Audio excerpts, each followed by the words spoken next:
早上好啊，家人们！这是一期非常特殊的 vlog。本来呢，这是一个非常平淡的一天，我跟往常一样早起给自己做了早饭，然后喝了一碗冰的葡萄汁，今天不是咖啡了。接着中午等雄鹰班的女人起床之后呢，开始烧点东西吃。今天烧的是一个小猪肝。正当我以为今天就会那么平平无奇的结束的时候，我跟雄鹰班的女人有了一个非常大胆的想法。我们要去干一件大事，不管怎么样，先出门再说。好了，出门了。今天雄鹰班的女人终于没有穿那双8厘米的增高鞋了，终于跟我有一定高度了，家人们。但是我们今天穿的一模一样。雄鹰班的女人说要先去退一个快递，我觉得她有一个很大的爱好，就是买衣服、试衣服，然后再退衣服。现在时间差不多1、2点，离我们的计划大概还有3个小时。我们准备先骑车去逛逛。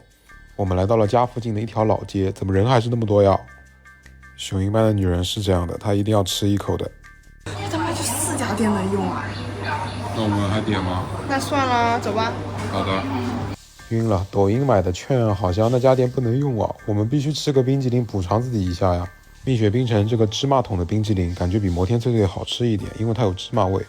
我勒个豆大爷，你好松弛啊！好了，终于可以揭晓我们的计划了。我们计划今天去苏州，因为雄鹰班的女人说上海好无聊啊，感觉都没什么好逛的。我们直接出发。哎呀，我想去接雄鹰班的女人的包的，但是没接到，她急死了。等高铁的时候拆了包格力高，然后雄鹰班的女人说要跟我比试一下谁吃的更快。我靠，跟我比吃东西的速度，真的哥们儿没输过。我验完了。好了，我们身份证都没带，刷码进站吧。我们俩就主打一个爱吃东西，20多分钟的高铁，我们嘴也不能闲着。我们打包了点鸭货上来吃，这个鸭锁骨真的是第一次吃，我特别爱吃它上面的软骨。接着又拆了一包鸭脖，我终于知道为什么有的店拿鸭肉冒出牛肉了，因为这个鸭脖吃起来真的很像牛肉。我感觉雄鹰班的女人吃东西的时候就特别像阿拉蕾，不知道你们知不知道这个动漫角色。从我们家到苏州差不多也就30分钟吧。接着我们打车来到了我们订的酒店，看一眼环境吧，比个耶。我靠，这司机用的手机怎么那么小啊，老年机爆改的。今天我们第一个目的地龙湖天街。不得不说，我是不是真的跟黄油面包有一种特殊的缘分啊？我作为上海代言人，今天我来苏州视察一下。我们到的时候大概已经快8点了，感觉这家店的东西已经卖的差不多了。我们挑了一个这个夹着黄油的红豆贝果，然后还有这个什么西班牙巴斯克还是什么东西，表扬一下这家店，它的袋子是用手拎的。接着我们又去买了点喝的，我喝健康的喜茶，他喝不健康的霸王茶姬。这家店是卖舒芙蕾的，雄鹰班的女人在大众点评上刷到之后说想吃一下，那就拿一个吧。哇哦，高楼大厦哦，进城了哦，这次。哇，看这大楼那么高哦。据说帕梅拉她自己跳完一遍自己的操之后，就必须来一杯这个鸭屎香柠檬茶。谢谢你。帕梅拉真的说的？假的。走了一段路之后，我们来到了新政园，决定吃点小生煎。咖啡配生煎，这你受得了吗？我受不了一点。准备开吃，家人们，先展示一波吧。黄油面包，然后舒芙蕾，这是我打包的贝果，新政园的生煎和纸皮烧麦。这个西班牙芝士蛋糕，我跟雄鹰班的女人一致好评，它真的很好吃，它的口感非常丰富，层次非常棒，我直接吹爆它。好了，我们还是冷静一下，吃点生煎吧。新政园它的生煎就跟传统的生煎一样，它的底很厚，然后它的馅也是偏甜口的，我们还挺喜欢吃的。接着又上了2盘菜，一个是红油虾仁抄手，一个是面拖大排，这大排还挺大的。接下来就是这个舒芙蕾了，我很尊重它，因为它很贵，卖25块钱一个。我吃之前还漱了下口，结果它非常普通，就是2块蛋糕里面夹了1层奶油，真的是非常一般，一点也不好吃。吃了也挺久了，给哥们真的吃热了，把衣服一脱，我们露出强壮的肌肉。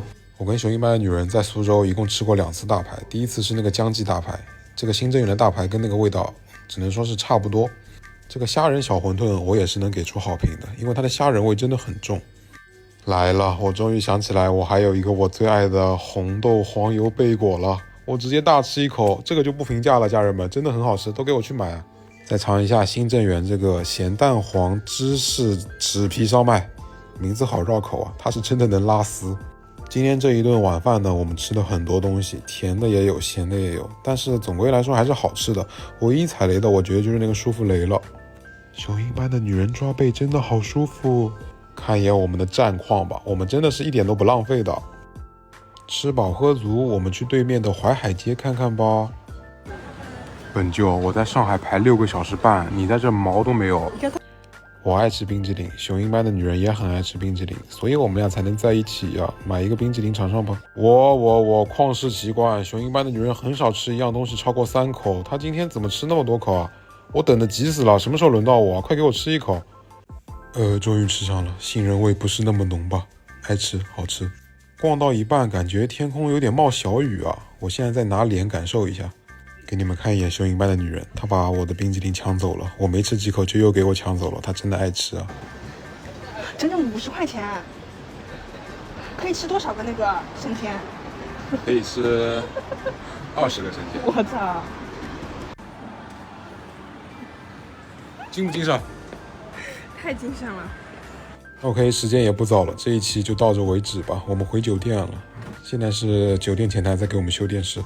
我们下期再见吧，家人们！明天大概率会出一期我们苏州旅行的 vlog。